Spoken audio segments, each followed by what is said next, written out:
السلام علیکم۔ حقیقت اسپیچ میں خوش آمدید۔ آج کا واقعہ، مور کو جنت سے کیوں نکالا گیا۔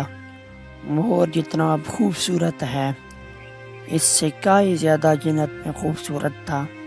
مور کی خوبصورتی پہ سبھی پرندے فدا تھے، لیکن ان سب خوبیوں کے باوجود مور سے ایسی کون سی خطا ہو گئی تھی جس سے اللہ تبارک و تعالیٰ نے مور کو جنت سے نکال دیا۔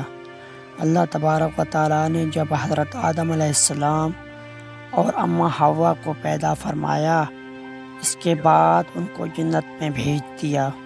وہ دونوں جنت میں بہت ہی پرسکون رہتے تھے، بہت ہی لذیذ میوے پھل کھایا کرتے تھے، لیکن ایک اناج جس کو کھانے سے اللہ پاک نے انہیں منع فرمایا، اور وہ اناج گندم تھا، کیونکہ شیطان حضرت آدم علیہ السلام کی وجہ سے ہی جنت سے نکالا جا چکا تھا۔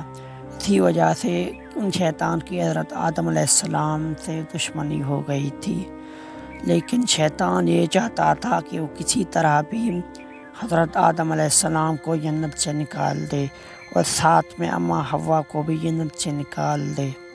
جب شیطان کو یہ خبر ہوئی کہ حضرت آدم علیہ السلام کو تمام میوے کھانے کی اجازت ہے، لیکن گندم کھانے کی اجازت نہیں ہے، تو شیطان انتقام کی آگ دل میں لیے جنت کے دروازے کے پاس بیٹھ گیا، اور 300 سال تک وہاں پر بیٹھا رہا کہ کوئی جنت کے دروازے سے باہر آئے اور شیطان اس سے بات کر سکے۔ ایک دن اچانک سے مور جنت سے باہر آ گیا۔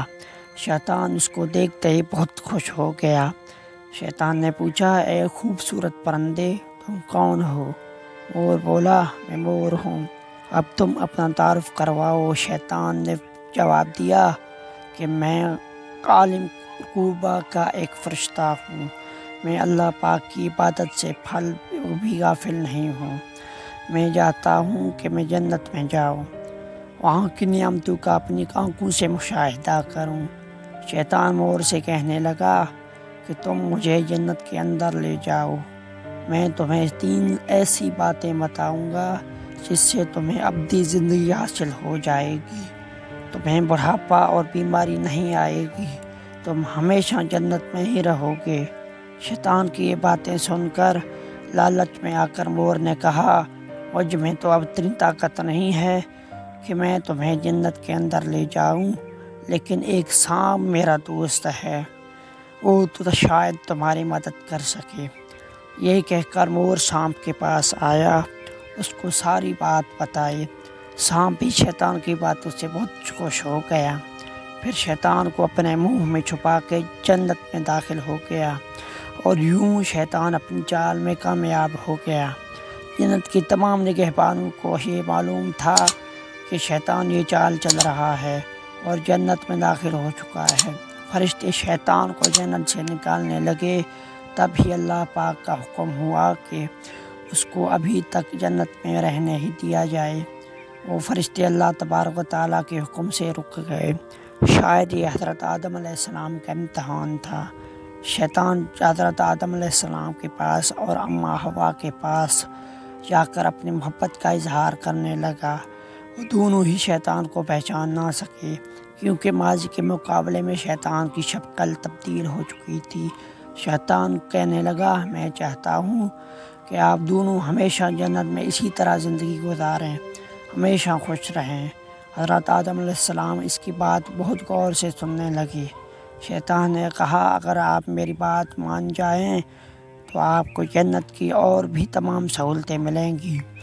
حضرت آدم علیہ السلام شیطان کے بہکاوے میں آ کر کہنے لگے کہ یہ کس طرح ممکن ہے۔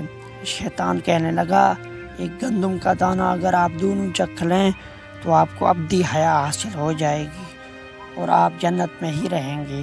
یہ بات سن کر حضرت آدم علیہ السلام کے دل میں رجحان پیدا ہوا، لیکن ان کے دل میں اللہ کی نافرمانی کا خوف غالب آ گیا، جبکہ اماں حوا شیطان کی باتوں میں آ گئے، جس پر اماں حوا نے حضرت آدم علیہ السلام کو راضی کر لیا۔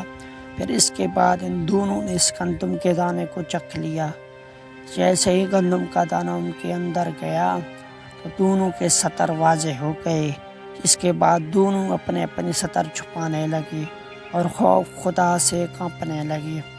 اسی دوران اللہ تبارک و تعالیٰ نے فرشتوں کو یہ حکم دیا کہ حضرت آدم علیہ السلام اور حوا دونوں کو زمین پر اتار دو۔ حضرت آدم علیہ السلام کو سری لنکا قریب نیچے زمین پر بھیج دیا، جبکہ اما حوا کو جدہ کی زمین پر اتارا گیا۔ ان خوبصورت پیروں سے چل کر نور شیطان کو جنت کے اندر لے کر آیا تھا، وہی خوبصورت پاؤں اللہ تبارک و تعالیٰ نے مور سے لے لیے۔ سانپ جو اپنے منہ میں شیطان کو چھپا کر لایا تھا، اس کے منہ کی خوبصورت خوشبو کو چھین